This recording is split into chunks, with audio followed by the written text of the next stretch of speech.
La Côte d'Ivoire entend faire de l'enseignement supérieur et de la recherche scientifique un pilier essentiel pour son émergence en 2020. Pour réaliser cette ambition, le ministère de l'Enseignement supérieur et de la Recherche scientifique a initié le projet de création d'un centre national de calcul. Ce centre va offrir aux chercheurs un cadre informatique fiable et sécurisé. Le premier processeur du supercalculateur, un ordinateur conçu pour atteindre les plus hautes performances en matière de technologie, a été remis au ministre de l'Enseignement supérieur et de la Recherche scientifique par l'ambassadeur de France en Côte d'Ivoire. Les capacités de calcul et de simulation seront uniques en Afrique subsaharienne. Avec cet outil national de recherche de classe internationale, tous les atouts sont réunis pour que la Côte d'Ivoire soit à la pointe de la recherche fondamentale et appliquée, lui permettant d'accroître et de promouvoir l'innovation, d'améliorer sa compétitivité et d'asseoir sa souveraineté nationale. Le directeur général de la recherche et de l'innovation a expliqué la mission assignée à ce centre national de calcul qui sera utile à la Côte d'Ivoire et aussi à toute l'Afrique. Pour accroître sa compétitivité, il faut pouvoir disposer, n'est-ce pas, de ces moyens importants dans la simulation. Donc ça, c'est vraiment un enjeu important. Et donc, nous, ici, nous avons pu comprendre, grâce à la vision de Madame la ministre, qui est de faire donc, de la recherche scientifique un levier pour le développement, et donc un levier pour la transformation de notre économie vers le milieu industriel. Donc, nous avons pu comprendre que nous avons la belle opportunité de mettre en synergie notre milieu industriel, le milieu des entreprises et le milieu académique à travers cet outil fédérateur. Installé au pôle numérique et d'innovation de l'Université Félix Houphouët-Boigny à Bécheville, ce centre national de calcul sera opérationnel en octobre 2017.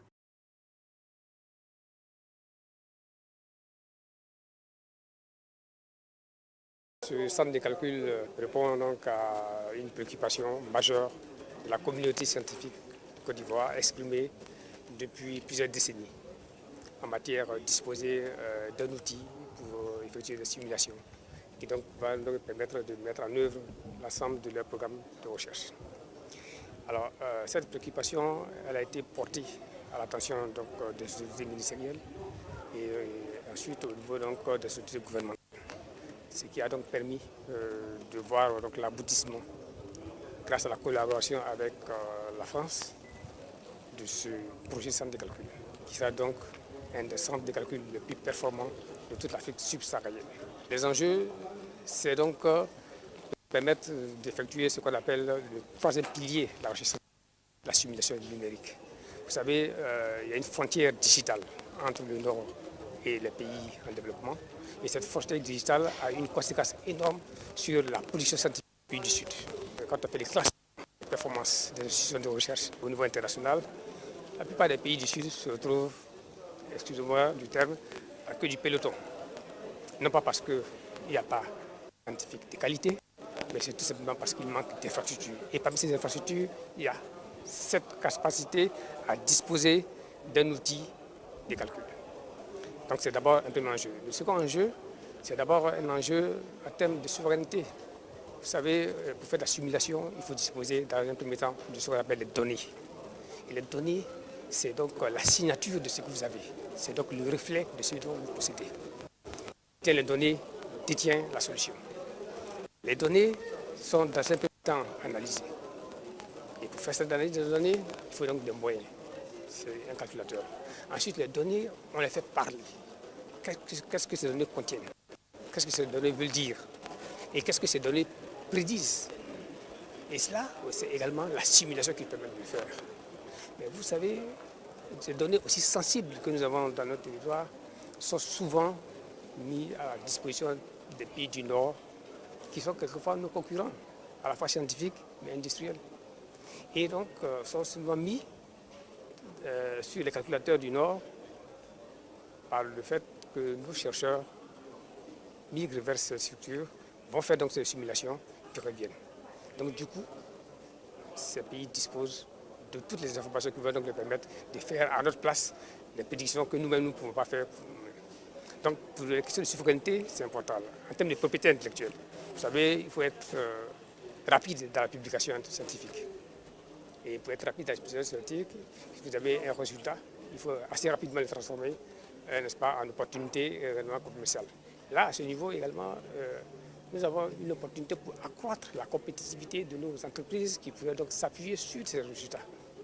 Nos entreprises n'ont pas pour l'instant le réflexe de cette compétitivité parce que tout simplement n'ont pas de possibilité de l'accroître de façon significative grâce à la science et la recherche.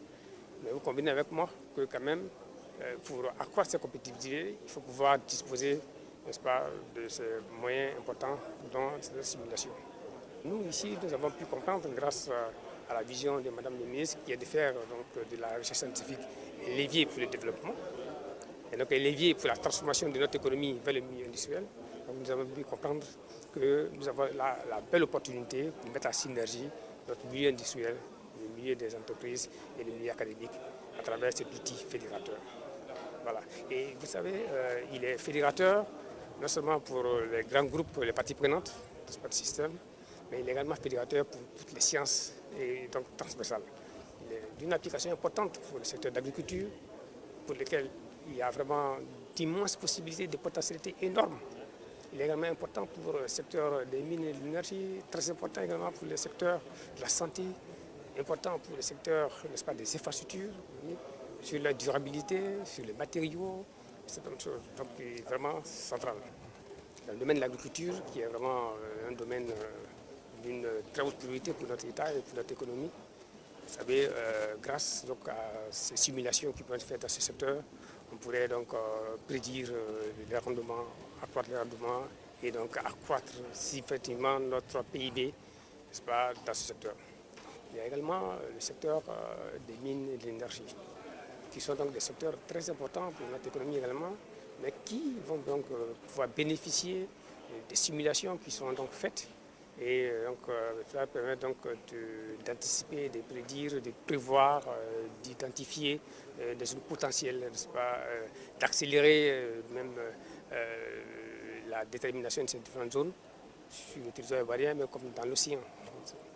Il y a aussi le secteur de l'halieutique, n'est-ce pas, qui est aussi un secteur important pour notre économie, qui pourrait largement bénéficier, n'est-ce pas, des simulations qui pourraient être faites pour identifier là où se trouvent les bancs de poissons de tel type, de telle nature, de façon à ce que vraiment nos pêcheurs, n'est-ce pas, n'aillent pas au hasard, si vous prenez l'expression, n'est-ce pas, dans les océans, mais puissent aller dans des endroits bien ciblés pour déterminer et trouver telle espèce. C'est également important dans le secteur de la pharmacie ou de la pharmacopée, puisqu'on fait une transformation industrielle et nous avons une bonne plus-value avec notre biodiversité qui peut donc nous permettre, en tout cas dans le domaine des médicaments, n'est-ce pas, de faire donc des recherches de pointe. Et à ce niveau, des applications sur la chimie de synthèse, cette chose peut donc permettre de trouver les molécules les plus stables, qui permettent donc de déterminer les médicaments les plus performants, les plus compétitifs, n'est-ce pas, et pour soutenir en tout cas la recherche médicale. De même, pour l'apparition des épidémies, la propagation, l'intensité, les lieux d'apparition, la fréquence, les prévalences. C'est vraiment une outil formidable de prédiction qui peut donc permettre d'atteindre ces objectifs.